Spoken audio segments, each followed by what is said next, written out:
అందరికీ జై భీమ్. మరో కొత్త అంశంతో మీ ఎదుటికి నేను రావడం జరిగింది. అందరూ కూడా సావధానంగా వినవలసిందిగా మనం చేస్తున్నాను. ఒక దళితుడు హిందూ మతంను విడిచిపెట్టి క్రైస్తవ మతంలోనికి వెళితే కొందరు మతోన్మాదులు అంటారు,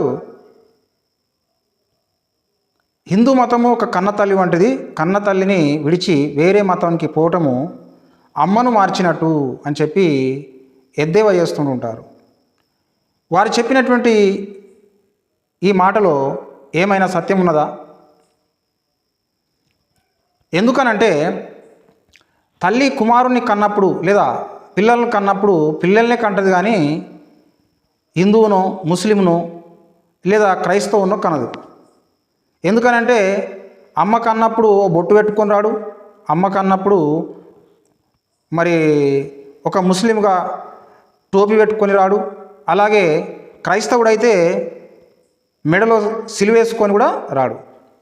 అమ్మ శిశువునే కంటదే తప్ప ఒక మతాన్ని కనదు. కాబట్టి మతం అనేటువంటిది పుట్టుక నుంచి రాదు.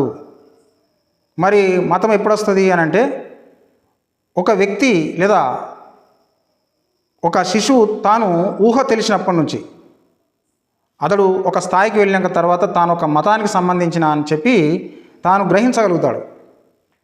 అయినా మతం అనేటువంటిది వ్యక్తిగతం. ఒకడికి యాక్టర్ కావాలనంటే అతడు యాక్టర్ కావచ్చు, ఒకడు డాక్టర్ కావాలంటే డాక్టర్ కావచ్చు, ఒకడు ఆటగాడు కావాలనంటే ఆటగాడు కావచ్చు, ఒకడు పాటగాడు కావాలనంటే పాటగాడు కావచ్చు.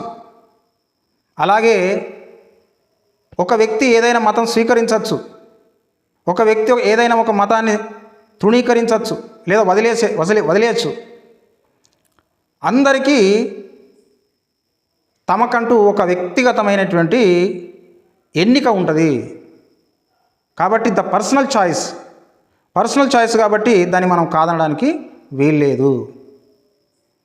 అయితే మత స్వేచ్ఛ ఉన్న దేశంలో మతాన్ని వేరే మతాన్ని స్వీకరించడం తప్పు కాదు కదా.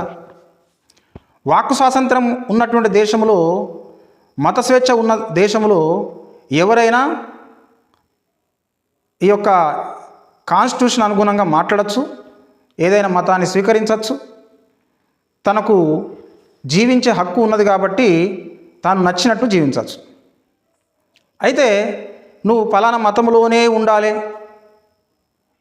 నువ్వు ఈ మతంలోనే చావాలి అనేటువంటిది రిస్ట్రిక్షన్స్ కొందరు మతోన్మాదులు చేసేటువంటి కుట్రలు తప్ప అందులో ఏ మాత్రం సత్యం లేదు. మతోన్మాదులు మాత్రమే కాదు, ఇది భయంకరమైనటువంటి పెద్ద రాజకీయ కుట్ర ఉండి ఉన్నది. కారణం ఎందుకో నేను చెప్తాను. ఇటీవల ఆంధ్ర హైకోర్టు ఏం చెప్పిందనంటే,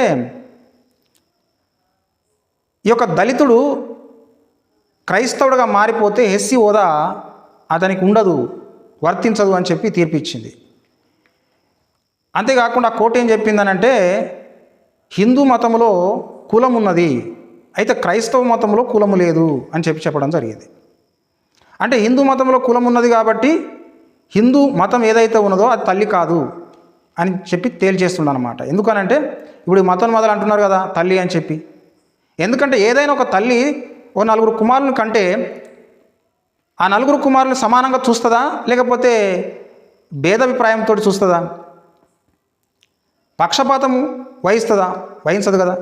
కాబట్టి ఒక సామెత ఉన్నట్టు, తల్లి వడ్డించేదైతే కుమారులు ఏ పంక్తిలో కూసున్నా వారికి కడుపు నిండా అన్నం పెడుతుందట అన్నట్టు, నిజమైన తల్లి అయితే బ్రాహ్మణునికి ఓ రకంగా, క్షత్రియునికి ఓ రకంగా, అంతేకాకుండా వైష్ణవునికి ఓ రకంగా,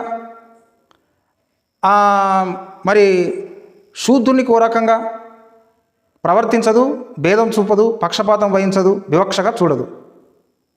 ఇక అతి శూద్రుడు అంటే ఇక అతని గురించి చెప్పనవసరం లేదు, ఎంత ఘోరమో. కాబట్టి హిందూ మతం అనేటువంటిది లేదా తల్లి అని చెప్పి భావించుకున్నట్టయితే ఆ తల్లే ప్రేమ కలిగి లేదు. ప్రేమ చూపించేటువంటి మతంలోనికి వెళ్ళటము లేదా ప్రేమ చూపించేటువంటి తల్లి యొద్దకు వెళ్ళటం తప్పు కాదు కదా.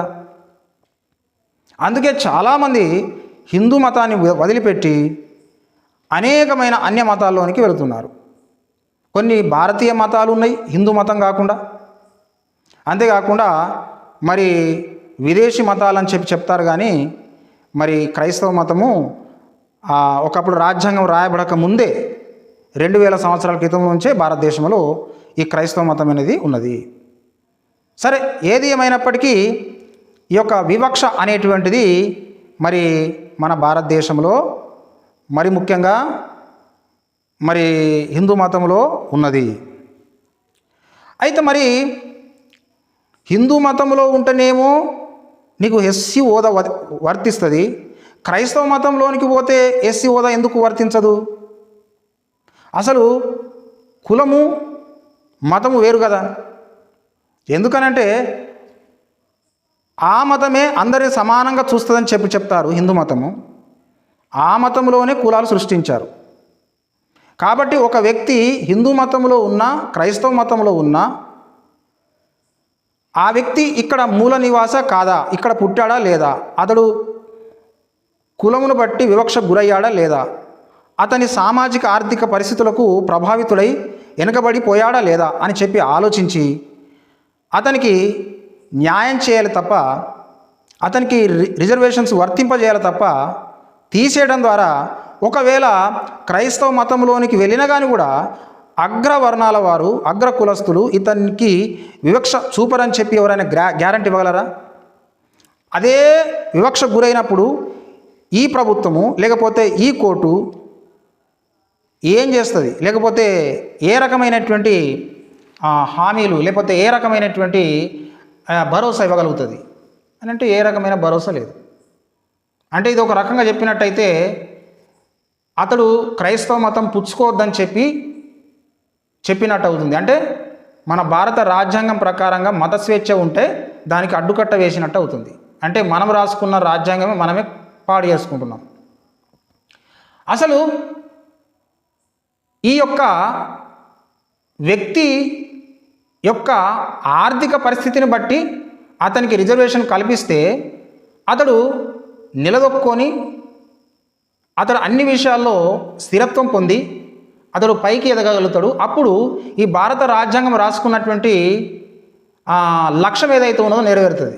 ఎలా అంటే భారత రాజ్యాంగం ఎందుకు రిజర్వేషన్స్ కల్పించిందని అంటే అట్టడుగున్నటువంటి వ్యక్తి కూడా మరి పై స్థాయిలో ఉన్నటువంటి వ్యక్తులతో సమానంగా కూర్చుండబెట్టాలి, వారిని చేయాలనే ఉద్దేశమే కదా. అంటే ఓవరాల్గా మొత్తం దేశమంతా కూడా అభివృద్ధి పొందాలనేది ఉద్దేశం. అభివృద్ధి దృష్ట్యా ఆలోచించాలి తప్ప సామాజిక న్యాయం దృష్ట్యా ఆలోచించాలి తప్ప ఇక్కడ ఎలా ఆలోచించారనంటే మరి మతపరంగా ఆలోచించడం జరిగింది. అందుకోసమే ఇది ధర్మాసనము ఇచ్చినటువంటి తీర్పు అనే బదులు అధర్మాసనము ఇచ్చినటువంటి తీర్పు. ఒక్క రకంగా చెప్పాలనంటే ఈ అధర్మాసనం దగ్గరకు కూడా ఈ రాజకీయ ప్రభావం వెళ్ళింది. ఆ రాజకీయ ప్రభావం వల్లనే ఈ దినాన ఒక దళితుడు క్రైస్తవుడిగా మారితే ఎస్సీ హోదా తీసేస్తామన్న మాట ఏదైతే ఉన్నదో చాలా తప్పు తప్పు తప్పు. ఇప్పుడు రాజ్యాంగంలో అలా రాసి ఉన్నప్పటికీ కూడా మనం సవరణ చేపట్టాలి, అందరికీ సమాన హక్కు కల్పించాలి, అందరికీ భరోసా ఇవ్వాలి. ఇక్కడి మూల నివాసి అయితే అతనికి ఎన్నటికి కూడా అన్యాయం చేయొద్దు. ఇప్పుడు తల్లి ఏలాగూ తన కొడుకులను పక్షపాతము చూపదు, అలాగే హిందూ మతం చూపించినప్పుడు ఇప్పుడు మన రాజ్యాంగము పక్షపాతం చూపించద్దు. ఇప్పుడు ఏమైపోయింది, హిందూ మతమే మన రాజ్యాంగము కోర్టు జడ్జి ధర్మాసనం అయిందన్నమాట. అందుకోసమే ఇందులో మరి ఈ తీర్పులో ఏమాత్రం కూడా న్యాయం అనేది లేదు. ఈ తీర్పు ఇంకింత సమస్యను పెంచింది తప్ప సమస్యను సాల్వ్ చేస్తున్నట్టుగా పరిష్కరిస్తున్నట్టుగా లేదు. కట్టే పామును చంపేటప్పుడు ఆ పాము చచ్చిపోవాలి, కట్టె విరిగిన పర్వాలేదు అని చెప్పి అంటారు. ఇప్పుడు కట్టె విరగలేదు, పాము చావలేదు. కాబట్టి ఇందులో ఏమాత్రం తీర్పు అనేటువంటిది సరిగా లేదని చెప్పి నేను కరాఖండిగా ఖండిస్తున్నాను. నేను ఈ యొక్క తీర్పును బట్టి ఏమాత్రం సంతృప్తి వ్యక్తం పరచడం లేదు, సంతృప్తి కలిగి లేను. కాబట్టి మీ అభిప్రాయం ఏందో మీ కామెంట్ ద్వారా తెలియపరచండి. ఇంతటితో ఈ నా మాటలు ముగిస్తున్నాను. మీ అందరికీ ప్రేమపూర్వకమైన జై భీమ్.